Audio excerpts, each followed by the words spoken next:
Welcome to সহজ skill. আজকের এই ক্লাসে আপনাকে স্বাগত জানিয়ে শুরু করছি আমি নাজমুল হাসান আশেকি। আজকে আমরা মূলত শিখব সি প্রোগ্রামিংয়ে কিভাবে কোনো একটি টেক্সটকে প্রিন্ট করতে হয় বা প্রদর্শন করতে হয়। সো একটা কোনো কিছুকে প্রদর্শন করার জন্য আমাদেরকে একদম প্রথমে যা করতে হবে তার আগেই আমাদেরকে কোনো একটা কম্পাইলার রান করা লাগবে বা ওপেন করা লাগবে। সো কম্পাইলারের জন্য আমরা অলরেডি কোড ব্লকস নামিয়ে নিতে পারি। সো জাস্ট কোড ব্লকস লিখে আপনি এখানে প্রেস করলেই কোড ব্লকসটা আপনার রান হবে। দেন এইরকম একটা ইন্টারফেস চলে আসবে। আপনি ফাইল থেকে নিউ থেকে এমটি ফাইলে প্রেস করবেন কিংবা কন্ট্রোল শিফট এনে প্রেস করবেন কিবোর্ড থেকে, তাহলে আপনার কাছে এমন একটা পেজ চলে আসবে। দেন আপনি এই পেজটাকে কন্ট্রোল এস দিয়ে সেভ করতে পারেন কিংবা এই ফাইল থেকে সেভ ফাইলে প্রেস করে আপনি সেভ করতে পারেন। দেন আপনি যেই নামে সেভ করেন না কেন অবশ্যই ডট সি এই এক্সটেনশনটা আপনি রাখবেন। সো আমি এইটাকে আজকের নামে সেভ দিলাম। সো ডট সি যে নামে রাখেন না কেন, এই হচ্ছে আমি এটাকে সেভ দিলাম। এখন আমাদের যেই কাজ আর কি, একটা ফান্ডামেন্টাল স্ট্রাকচার আছে সি প্রোগ্রামিং করার জন্য।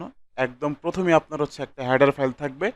এই ফাইলে আপনার লাইব্রেরিটা সম্পর্কে বলা থাকবে। লাইব্রেরি আসলে কি, এটা সম্পর্কে সামনে আমরা বিস্তারিত জানবো। তবে জাস্ট এক কথায় এতটুকু মাথায় রাখেন, লাইব্রেরি হচ্ছে এমন একটা ফাইলের নাম যেখানে পরবর্তীতে কোন কোন ভ্যালু কাজ করবে, কোন কোন মান কাজ করবে, কোন কোন প্রসেস কাজ করবে, এইটা লাইব্রেরি থেকে ডিফাইন করা হয়।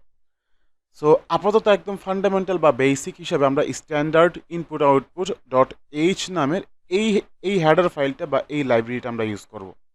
সো এটা অ্যাকচুয়ালি কোনো লাইব্রেরি না, এটা একটা হেডার ফাইল। বাট ভবিষ্যতে আমরা যখন হচ্ছে কোনো একটা লাইব্রেরি ইউজ করব তখন জাস্ট সেম ওয়েতে হ্যাশ ইনক্লুড দেন আমাদের অ্যাঙ্গুলার ব্র্যাকেটের ভিতরে আমরা আমাদের ওই লাইব্রেরিটাকে অ্যাড করবো। লেট আপনি হচ্ছে ম্যাথমেটিক্যাল টাইপের কোনো একটা লাইব্রেরি ইউজ করবেন, তখন আপনি ম্যাথ ডট এইচ। আপনি ডেট অ্যান্ড টাইম ইউজ করবেন, তাহলে ডেট ডট এইচ। সো এই টাইপের অনেক লাইব্রেরি আছে, আমরা সামনে লাইব্রেরি সম্পর্কে পরিচিত হব। সো সি প্রোগ্রামিং করতে একদম প্রথমেই দরকার হয় আমাদের হেডার ফাইলের, তারপর দরকার হয় মেইন ফাংশনের। সো মেইন ফাংশনের অধীনে আমরা আমাদের প্রোগ্রামটাকে পরিচালনা করে থাকি, এবং এই মেইন ফাংশনটাকে কোন টাইপের হবে আমরা হচ্ছে দিতে পারি যে এইটা ইন জেনারেল ইন্টিজার টাইপের হবে। আপনি চাইলে অন্য কোনো টাইপে দিতে পারেন, ইন্ট, ফ্লয়েট, ভয়েড। সো আমরা এগুলি সম্পর্কে সামনে আলোচনা করব। আচ্ছা, এখন হচ্ছে আমাদের সেকেন্ড ব্র্যাকেট দিয়ে শুরু করব, এবং এর ভিতরে আমাদের এরকম থাকবে। একদম নিচে আপনি রিটার্ন জিরো রাখতেও পারেন, না রাখলে প্রবলেম নাই। রিটার্ন জিরোর কাজকে আমরা কিছুক্ষণের মধ্যেই জানতেছি।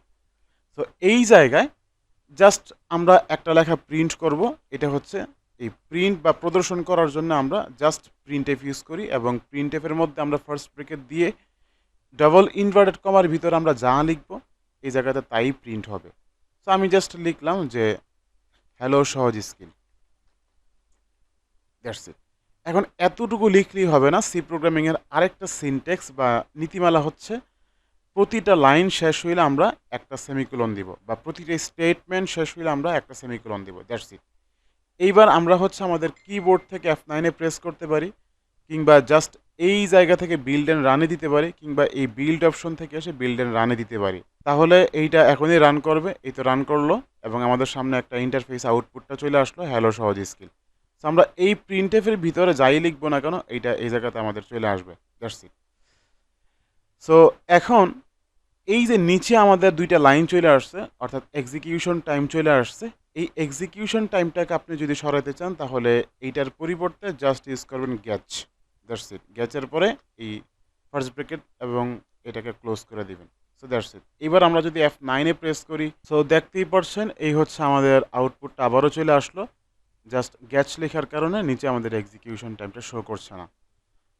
সুপ্রিয় শিক্ষার্থী বন্ধুরা, তাহলে আশা করি বুঝতেই পারছেন কিভাবে প্রিন্ট করতে হয়। তারপর আমরা যদি চাই যে এই তিন লাইনে আসবে, তখন হচ্ছে আমরা একটা ব্যাকস্ল্যাশ এন ইউজ করব। এই হচ্ছে ব্যাকস্ল্যাশ এন মানে নিউ লাইন, অর্থাৎ হ্যালো লেখার পরে সে একটা নিউ লাইন ক্রিয়েট করবে। দেন সহজ চলে আসলো, অ্যান্ড দেন আমরা এই জায়গাতে আরও একটা ব্যাকস্ল্যাশ এন দিলাম, তাহলে সে এই জায়গাতে আরও একটা নিউ লাইন প্রিন্ট করবে। সো এখন আমরা আউটপুট দেখতে পারবো যে একদম প্রথম লাইনে হ্যালো, সেকেন্ড লাইনে সহজ, এবং থার্ড লাইনে স্কিল চলে আসছে জাস্ট ফর ব্যাকস্ল্যাশ এন। তাহলে আমরা প্রেস করি এখানে, এই তো আমাদের সামনে চলে আসলো, এই তো হ্যালো সহজ স্কিল। সো এইভাবে আমরা বিভিন্ন ধরনের লাইন ক্রিয়েট করতে পারি। জাস্ট এই জায়গাতে আমরা যদি জাস্ট ব্যাকস্ল্যাশ টি ইউজ করতাম, তাহলে কি হইতো? ব্যাকস্ল্যাশ টি ইউজ করলে সে একটা ট্যাব ক্রিয়েট করতো, হরাইজন্টাল ট্যাব, দেখছেন? জাস্ট 4টা স্পেস নিয়ে একটা ট্যাব তৈরি হয়, হ্যালো, দেন 4টা স্পেস দিল সহজ, 4টা স্পেস দিল স্কিল চলে আসলো। So that's it. সো আজকের মতো এ পর্যন্তই, দেখা হচ্ছে পরবর্তী পর্বে। আপনি যদি আমাদের চ্যানেলে নতুন হয়ে থাকেন তবে অবশ্যই এখনই চ্যানেলটিকে সাবস্ক্রাইব করে রাখুন এবং লাইক কমেন্ট করে পাশে থাকুন। আপনার প্রতিটি লাইক কমেন্ট আমাদেরকে অনেক মোটিভেট করে পরবর্তীতে আরও নতুন নতুন ভিডিও তৈরি করতে।